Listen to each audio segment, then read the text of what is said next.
Ampron Aubade analog synth. I think I've got the only one left in the world that still functions, even though it's questionable.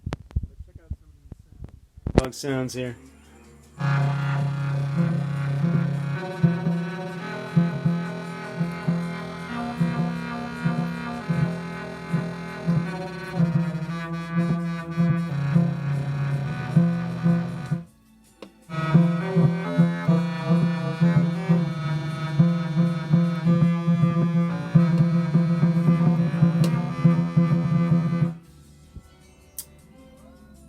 Yep, still makes sounds. It's got to be fixed. It's almost impossible, though. No one knows it. No one's seen the schematics. But anyways,